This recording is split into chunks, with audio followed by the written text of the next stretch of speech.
Hi everyone. லைஃப்பில் எல்லாருக்கும் ஒவ்வொரு கோலு, அச்சீவ்மெண்ட்டு, ட்ரீமு எல்லாமே இருக்கும். அது நம்ம அடைஞ்சே ஆகணும் அப்படிங்கிற ஒரு ஆசையும் கண்டிப்பாக இருக்கும். அது ஒவ்வொரு மனுஷனை பொறுத்தும் கோலு, ட்ரீம் எல்லாமே டிஃப்ரெண்ட்டாக இருக்கும். சில பேருக்கு கவர்மெண்ட் ஜாப்பாக இருக்கலாம், ஓன் பிஸ்னஸாக இருக்கலாம், ஹை இன்கம்மாக இருக்கலாம், இல்லை ஓன் ஹோமாக இருக்கலாம். இப்படி ஒவ்வொரு பர்சனை பொறுத்த வரைக்கும் ட்ரீம்ஸும் என்ன ஆகும்னா டிஃப்ரெண்ட்டாக இருக்கும்.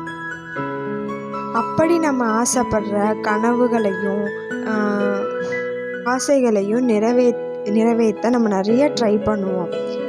எவ்வளோ தான் ஃபெயிலியர்ஸ் வந்தாலும் அடுத்தடுத்து நம்ம மூவ் பண்ணி போய்கிட்டே இருப்போம். அப்படி போகும்போது பாசிட்டிவாகவும் வரும், நெகட்டிவாகவும் வரும், ஸ்ட்ரகிள்ஸ் நிறையா வரும். எதையுமே கண்டுக்காமல் நம்ம அடுத்தடுத்து மூவ் பண்ணி போய்கிட்டே இருக்கணும். அகைன் ட்ரை பண்ணிக்கிட்டே இருக்கணும். அதை விட்டுட்டு அடுத்தவங்க இப்படி பேசிட்டாங்க, அப்படி பண்ணிட்டாங்க அப்படின்னா அவங்கள பழிவாங்கிற நினைப்பில் நம்ம போனோம் அப்படின்னா கண்டிப்பாக நம்மளோட கோலை தவிர்த்து மற்ற வழியில் போய் நம்மளோட கோலை அச்சீவ் பண்ணுற ஒரு நினைப்பே இல்லாமல் நம்ம வழி மாறி போயிடுவோம். ஒரு குட்டி ஸ்டோரி சொல்கிறேன், கண்டிப்பாக புரியும். நம்ம எல்லாருக்கும் காக்கா தெரியும். அது என்ன பண்ணுமா, என்னை விட பெரிய ஆளா அப்படின்னு கழுகு கூட சண்டைக்கு போகுமா. சரியா, அந்த கழுகுக்கு காக்கா ஒரு பெரிய விஷயம் இல்லை. ஏன்னா அந்த கழுகு வேட்டையாடுற ஒரு பறவை. சரியா, காக்காவை ஒரு செகண்டில் வேட்டையாடிட்டு கழுகு போயிடலாம். ஆனால் அந்த கழுகு அப்படி பண்ணாதான். என்ன பண்ணுமா, பறந்து போகுமா. பறக்க காக்காவும் என்ன செய்யுமா, கூடவே வருமா. காக்கா என்ன பண்ணும், கழுகோட மேலே ஏறி உட்காந்து கழுத்தில் கொத்திக்கிட்டே இருக்குமா. அந்த கஷ்டம், கவலை, நம்மளை ஒருத்தவங்க டிஸ்டர்ப் பண்ணுறாங்க அப்படிங்கிற எதையுமே பொருட்படுத்தாமல் அந்த கழுகு மேலே பறந்து போய்கிட்டே இருக்குமா. அப்படி உயர பறந்து போக காக்காவால் மூச்சு விட முடியாமல் என்ன பண்ணுமா, ஒரு கட்டத்தில் காக்கா மேலே இருந்து மூச்சு விட முடியாமல் அதுவே கீழே வந்துருமா. அப்போ அந்த கழுகு பார்த்துச்சான், காக்கா போன தடமே தெரியலையா. அப்போ அதுக்கு எவ்வளோ ஹாப்பியாக இருந்திருக்கும். அதே மாதிரி தாங்க நம்மளோட பிரச்சனைகளும் கவலைகளும். நம்மளோட எந்த ஒரு நெகட்டிவாக இருந்தாலும் அப்படி தான், நெகட்டிவ் பர்சனாக இருந்தாலும் அப்படி தான். ஒரு கட்டத்தில் என்ன ஆவாங்க அப்படின்னா, நம்ம முன்னேறி போக நம்மளுடைய நெகட்டிவ் பர்சனாக இருக்கட்டும், நெகட்டிவ் தாட்ஸாக இருக்கட்டும், நம்மளை சுற்றி உள்ள நெகட்டிவாக இருக்கட்டும், எல்லாமே என்ன ஆகும் தெரியுமா, அப்படியே கண்காணாத இடத்துக்கு போயிடும்.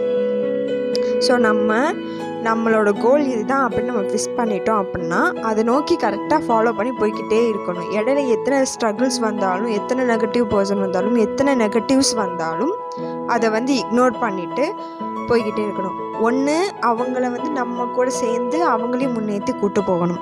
அது நம்மளால் முடியாது அப்படின்னா அதை அப்படியே விட்டுட்டு நம்மளோட பாதையை நோக்கி போனோன்னா ஒரு நாள் அவங்களே நம்மளை விட்டு தூரமாக போயிடுவாங்க. நெகட்டிவ் பர்சன்ஸ், ஓகேவா, நெகட்டிவ் பர்சன், நெகட்டிவ் தாட் எதுவாக இருந்தாலும் நம்மளை நோக்கி வந்தது நம்மளை விட்டு தூரமாகவே போயிடும். ஸோ உங்களோட நெகட்டிவ் அந்த வேலை போகாமல் உங்களோட கோல் என்னவோ அதை நோக்கி மட்டும் போங்க. உங்களோட நேரத்தை காக்கா போன்ற சில பர்சன்ஸ்க்காகவோ இல்லை சில நெகட்டிவ் தாட்ஸ்க்காகவோ ஸ்பெண்ட் பண்ணாமல் பண்ணுறதை விட்டுட்டு உங்களோட கோலை நோக்கி நீங்கள் போனீங்கன்னா ஒரு நாள் அவங்களே கண்காணாத இடத்துக்கு போயிடுவாங்க. நீங்கள் காக்காவாக இருக்க போகிறீங்களா இல்லை கழுகாக இருக்க போகிறீங்களா அப்படிங்கிறது நீங்கள் தான் டிசைட் பண்ணணும்.